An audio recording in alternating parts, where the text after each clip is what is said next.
Hi, my name is Jim and I was retired.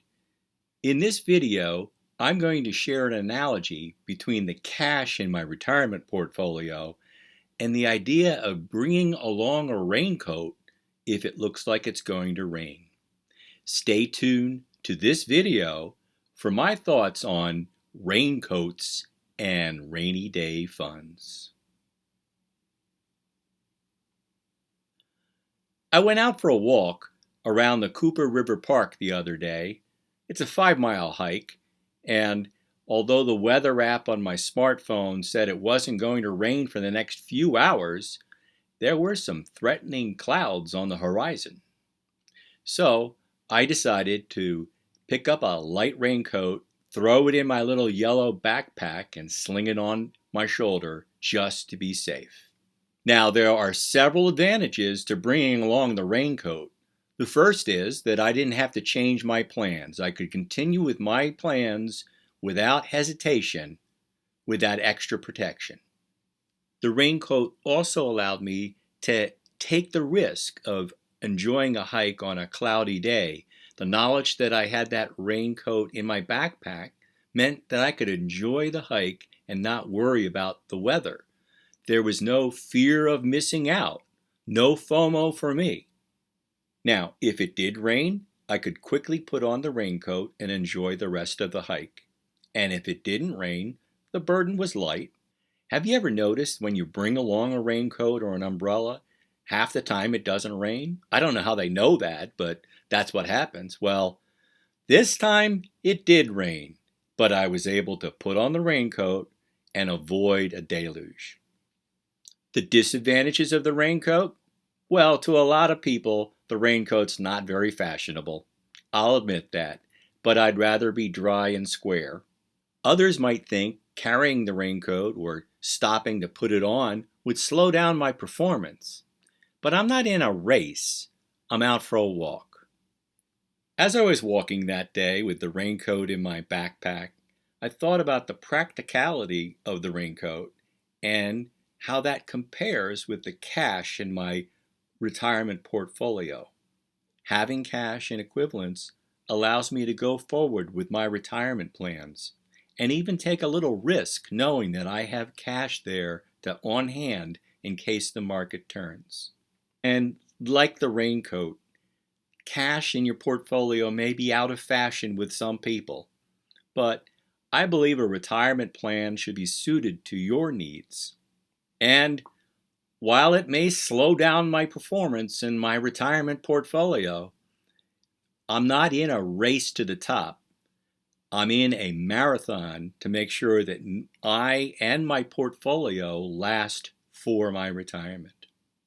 Now, I've been reading a lot recently about cash. There are a lot of experts that believe that you shouldn't have any cash. Some believe you should only keep 2 to 3 months of cash on hand, and others say you should keep 4 to 5 years of cash. Well, I'm somewhere in the middle, I guess. For instance, personal finance writer Rob Berger recently published this article and an accompanying YouTube video entitled "Cash is Trash." I'll put a link to both the article and his YouTube below, but let's take a look at the article. So here's Rob Berger's article on his website about how much cash retirees should keep on hand. Now, Rob argues that the research shows that a cash cushion doesn't help secure your retirement and also hurts the performance of the overall portfolio. Rob's preferred approach is something he calls a budget dividend strategy, where he has about 3 to 6 months worth of expenses in the bank and replenishes those with the dividends that he has coming in from taxable accounts. And if that's not enough, he then sells some assets. But cash is only about 3 to 6 months in his portfolio. My rainy day fund includes a lot more cash than that. I mentioned that when I was retired 5 years ago, I had 3 years worth of expenses in cash and equivalents on hand.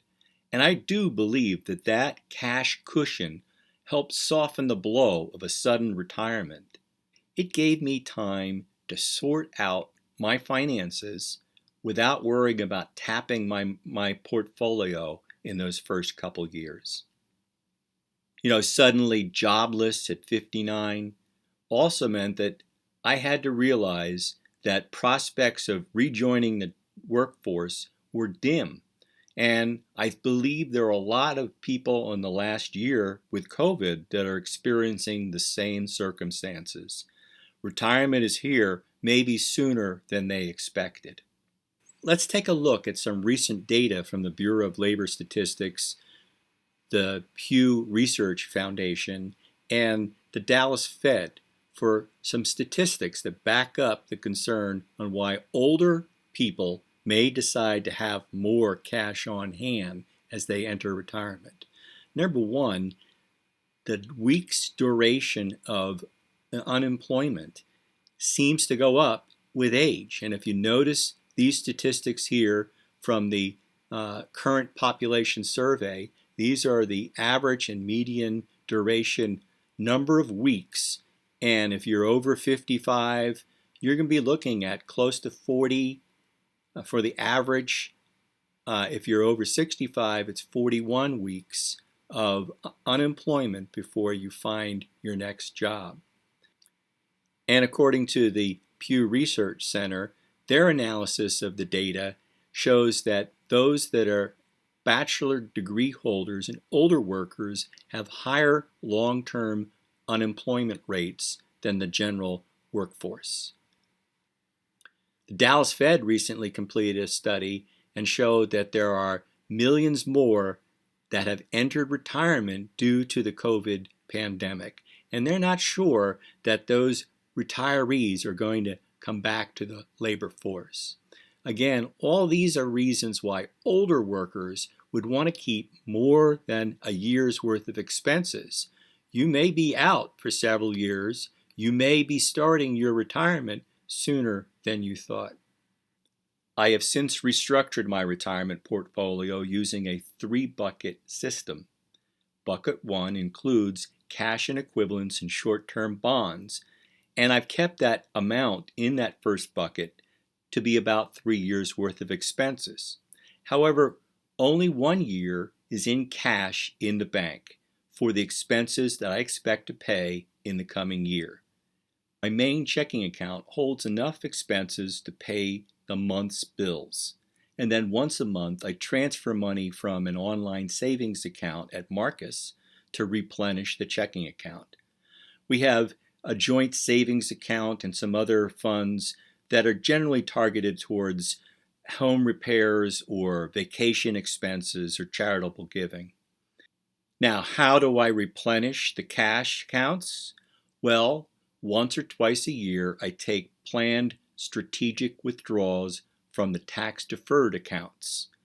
I'm before a pension and I'm waiting for 70 for Social Security, so all of my income is what I decided to be with these strategic withdrawals. As I've noted before, I base my withdrawals on expected expenses and not a conventional 4% rule.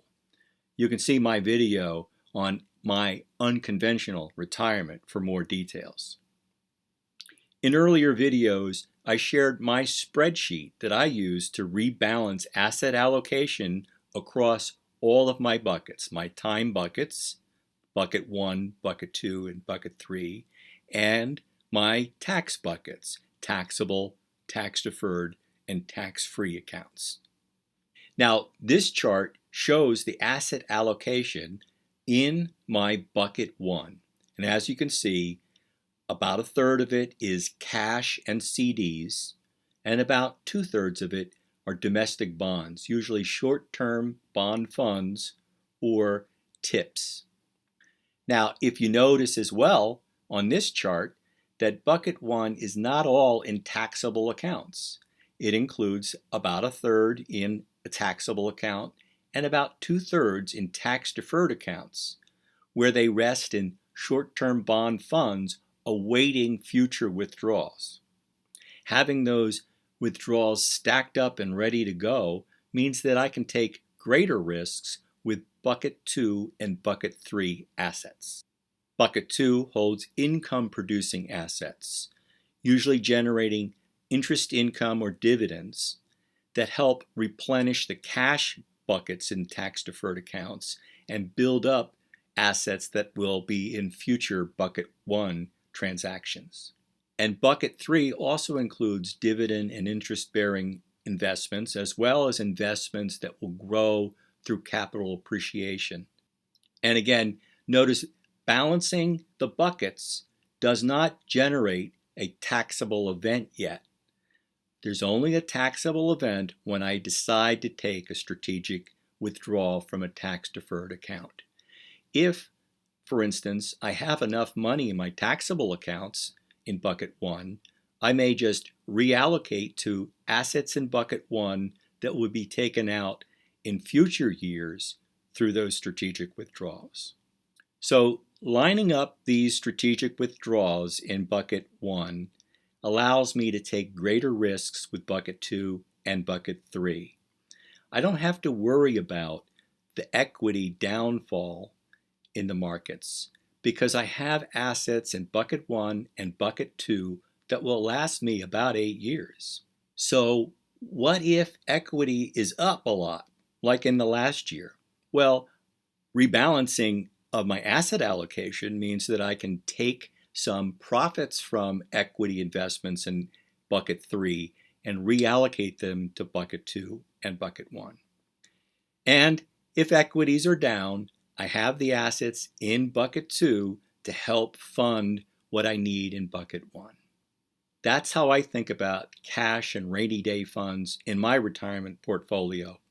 Having a year's worth of expenses in the bank may seem like a lot to a lot of people.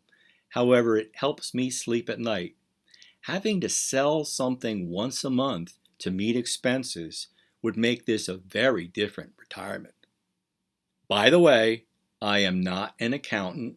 I am not a financial planner. I have no special initials after my name, so please take this as entertaining ideas from one educated consumer to another. Always do your own due diligence and seek out a professional if you need to. And be sure to like and subscribe to this channel. The more likes and subscriptions, the higher this will show up in YouTube's search results. Thanks for visiting. Bye.